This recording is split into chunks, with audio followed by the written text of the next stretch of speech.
How are you doing today? I'm good, Drew. How are you? You're good, man. Glad we are in the new year officially. January 2nd today. Crazy, crazy. Yes, super exciting, man. Super exciting. Yeah, and I'm excited to it's so funny to me that the whole world revolves around the turn of a calendar and that everyone's like, "Oh, our whole world is changing because a number on a year that we write down changes up one digit." But it is cool to see, all those people who are making positive change in their life with their New Year's resolution and fingers crossed that they stick to it. That's for sure. Yeah. I actually woke up today thinking about our conversations we had in some of the last videos, which was what is kind of our word of the year. And mine is definitely focus. And so um, even just today, I was like going to the bathroom on my phone, just like looking at Facebook or something, and I'm like, man, get up off the freaking toilet and go to work. So just taking that mindset seriously every second and every minute of the day while you're working, stay focused, attack the goal, get it done. So I'm excited, dude. I'm definitely excited for this year, and I know we're gonna do some big things. Absolutely. I love it. And specifically, I know we've got some really big plans for NGRN this year. So I'm super excited. Our first meeting is Friday the 26th at the Sands Club, of course. Our speaker will be Carlos Albalais with Wow Real Estate Brokerage, and he's going to be talking about the nature of the real estate economy. We had a really good conversation about a month ago at Sauce, and he was really diving into like metrics and specifics on what everything's looking like, and I thought it was super powerful and super important that he share it with everybody. So I'm excited to hear what he's going to share and talk a little bit about his story. But again, that's Friday, January 26th from 5:30 to 8:30, and we hope to see everybody there. but Yes, absolutely. but yeah, to start, Cade, fill us in. What are you doing for this year? What are your numbers looking like? All that jazz.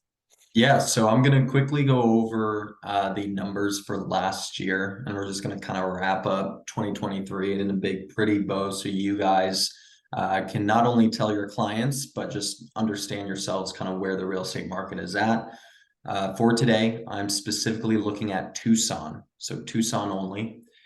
So January 2023, the average sales price in Tucson was $330,000, and it ended the year December 2023 at $336,500. So we saw an increase of 6,500 bucks in the average sales price last year. Now I'm going to look at days on market. So in January of 2023, the average days on market was 8 for Tucson, and we ended the year at 14.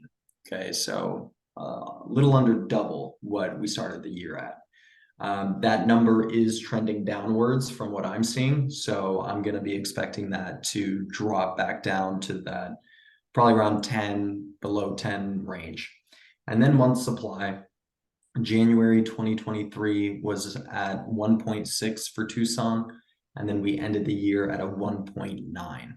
And that's been at 1.9 since June of last year. So since June 2023 to December 2023, it's been staying at 1.9, which again is well below the middle of what is a seller's market. So that's kind of where we're sitting. And that's that. I know, Drew, we were going to kind of talk about a little brief forecasting of what we think is in um, you know, coming in 2024. And I've been doing a lot of research. I follow a lot of people. I'll just be the first to say a lot of people think a lot of different things. They look at a lot of different metrics. And let's be honest, I mean, most metrics are probably right. Most opinions based on those metrics are probably right, but no one really knows, right? So it really comes down to what metrics and numbers are you looking at, because that could sway how you're thinking. But ultimately, what I've been seeing across the board is that there's just still not a lot of supply. And until you see an increase in supply, we're not going to see a huge stop in demand. Because let's face it, end of last year, we did see a slowdown in demand, but nothing substantial. And so I don't think we'll see anything substantial nearly soon until we start to see that supply creep up. And we're just not seeing it. Last little piece is that the Fed, did come out last year, and their plan is to have numerous rate decreases this year. And if that is the case and supply doesn't increase, that doesn't help solve or slow down the real estate market at all. So that's just what I've been hearing. No way is the right way. It's just what's been out there. So that's my update. What about you, Love that. Drew? I love that. And real quick, a question for you. So is the sentiment still the same of if you're able to buy a house, there's no better time than the present because of those indicators leading you to believe that either interest rates will low or housing prices will continue to climb? Yeah, yeah. I think, personally, I can tell you where I stand. Obviously I didn't live through 2008 or some of the crashes in the 90s, right? So I don't have that experience. However, we can learn from people who have been through it. And one thing that I personally believe and know, it's not even a belief, I just know that rates can go up or down. And so if you are looking at buying or selling, rates would not be my concern because they fluctuate. So why would I look at that? Knowing that they can only go up or down. What I would be looking at the time of purchasing or selling is my supply and demand, because that ultimately determines where my values lie. And I can forecast the future much better than just looking at interest rates. Looking at interest rates doesn't tell me anything, just tells me what it is that day. Whereas supply and demand, I can easily forecast and understand how I'm positioned in the market. And so I would suggest that to anyone. So yeah, if you are considering buying or selling, there's no better time than the present. Um, I know a lot of multifamily guys are holding off right now from buying, specifically syndication funds, strictly because they know that a lot of the bad debt that was taken on 2, 3 years ago is coming due at the end of 2024, beginning of 2025. So if you know that, then that gives you a reason to hold off because you know that come a year from now, there's going to be supply coming. So yes, I would hold off from buying in that sense, but that's multifamily. That's a whole nother game. In the residential side, that's not happening. Not to the degree that it will in multifamily. So yeah, I would still be buying. That's why I just bought a house.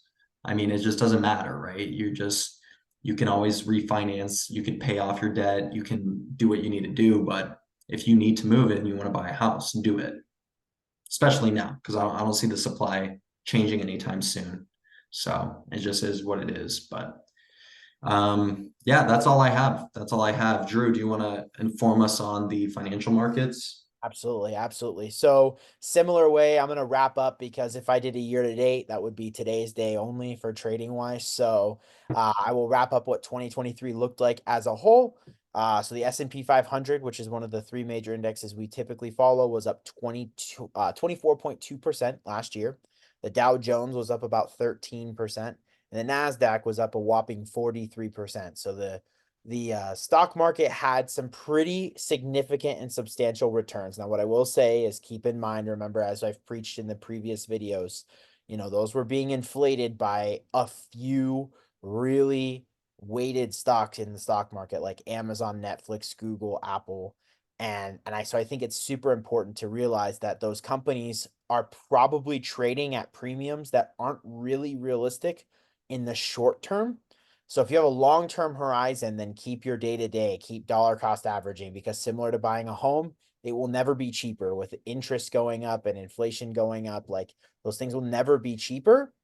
But if it's short-term money, I mean, you could see a potential decline, which would make them cheaper in the short term. But again, there's no time like buying in the present. So keep those investment strategies going. You saw great returns if you participated in the market. And if you missed it, I would start participating now or as soon as you possibly can. Crazy fun fact that I just realized by doing research. Apple is almost a $3 trillion company. Yes, you heard that right. $3 trillion. Oh my Freaking good nuts. Lord. Nuts. But what does that have to do with everything? So just kind of looking at a forecast, I think a lot of these companies are becoming a bit overvalued. I mean, I think 3 trillion is not necessarily an impossible number to hit. We'll hit it eventually as inflation continues to grow up and valuation of these companies continue to go up. Do I think Apple is currently worth 3 trillion based upon the other metrics and markets that I'm looking at? Probably not in the short term. And so I always suggest just, keep that in mind. We might see a little bit of softness and we might even see the equities market go down next year, which would actually be pretty healthy for the economy because I think things have gotten crazy expensive. And so, just keep your buying habits the same.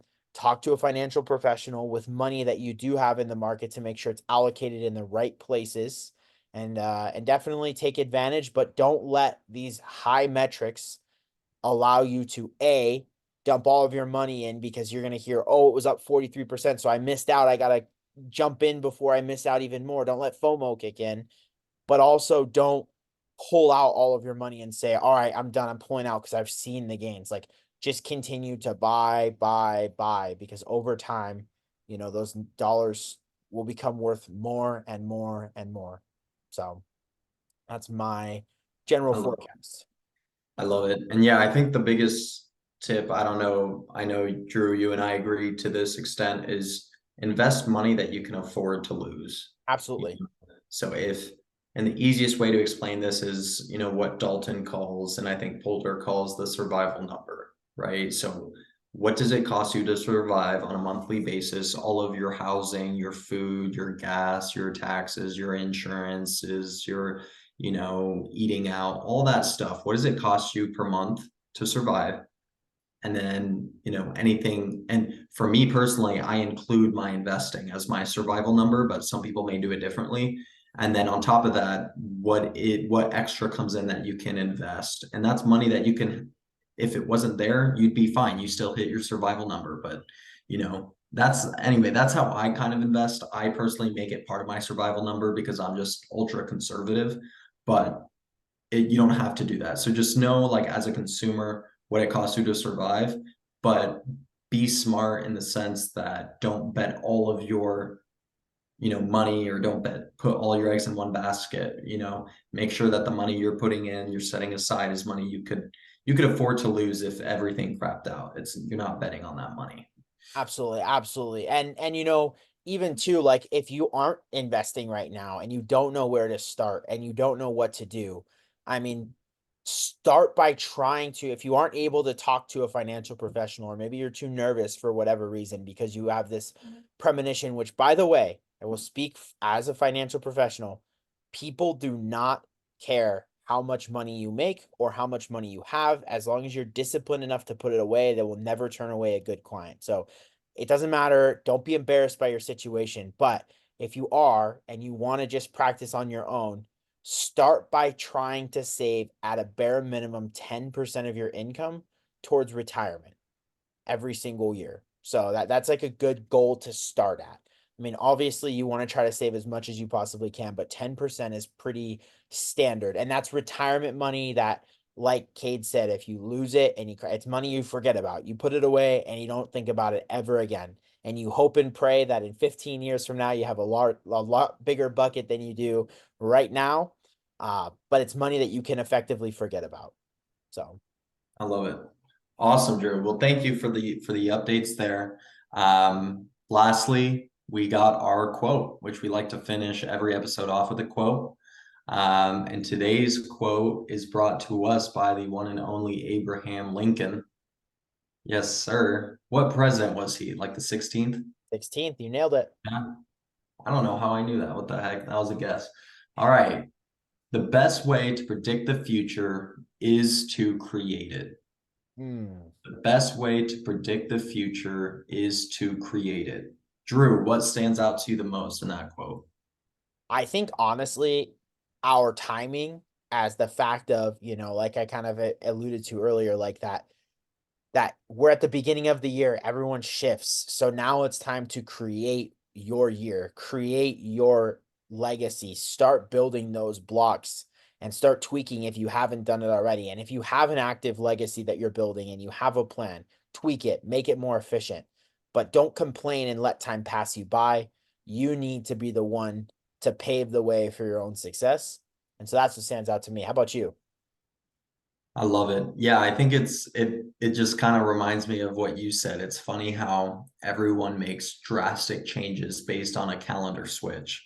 And it's so funny. It's like it's just a calendar switch. You could have made that change a year ago. You know what I mean? So it's funny to me. And I think that as I've gotten older, it seems to me that time is moving faster, and we were talking about this yesterday at New Year's, or on Sunday night with my cousin and brothers and Dalton. Actually, we were saying it's so interesting because the longer you live, what were we saying? So like when you're a kid, right, and Christmas is around the corner, it feels like an eternity Mhm. for Christmas or your birthday to hit. And why is that? Well, it's because, a month in kid years is like 10% of your life because you're only so young, right? So 10% of your life is how long you have to wait to hit Christmas versus I'm 65 years old waiting for Christmas. And now it's only 0.5% of my life is the time I have to wait to hit Christmas, right? Because I've lived so much longer. So the time perceived is different even though it's the same amount of time. You see what I'm saying? I've never thought about it that way. Yeah, it's a trip, dude. It's a trip. So I think that for this quote, the best way to predict the future is to create it. I think it's so important to understand the concept of time and how you perceive it because, you could easily just become one of those 65-year-olds who did nothing. They bummed around their whole life. They never went after anything that excited them, and the time is just moving too fast for them now and they just can't do anything. Versus, no, I understand the concept of time. That's why I understand it's so important to start right now and start good habits right now and get after what I want right now and put things into place that will get me there right now because I understand, right? So Absolutely. I think that's what is kind of cool, I think, about that quote is that there really is no future, they're really like we are in the future right now because the future doesn't really exist. So it's important that we understand there's no better time than the present and to just get after it. And I think that's a good way to start this year.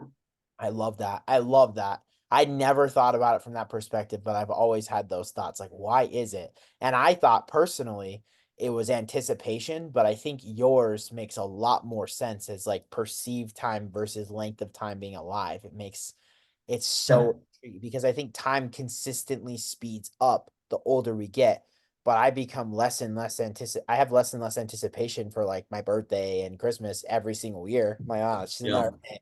So And that could be just because you're more mature, right? But the sense of like, why does it happen so much faster? It's because the older you get, right?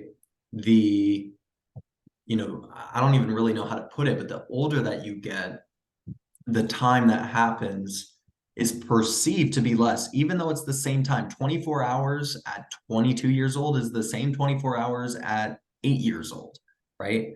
The time has not lengthened, but it's perceived differently because I've lived longer, right? So therefore, the time that does occur seems shorter, so you wild. know? And so it was just interesting. We were having the conversation. I'm like, oh my gosh, that's kind of mind blowing. But yeah, I think that's why it works that way. And then old people are like, oh man, time just flies by. Like 1 year to us is 10 to them. And it's just because 1 year to you is literally like 1% of your life. Compared to me, it's 10% of my life, you know. So wild. So So wild. yeah, I don't know, it's crazy. Anyway, I love that. I love that. That's amazing. So, but again, thank you so much. January, oh my gosh, I almost said October. January 26th, 5:30 8:30 Arizona Sands Club. Keep an eye out for the flyer that'll be coming out, but I'm really excited for it. It's gonna be a blast. yeah, I'm super excited as well. Let's start this week off strong. Let's start this year off strong. And thank you for your time, Drew. I look forward to next week. Absolutely. See you soon. Peace.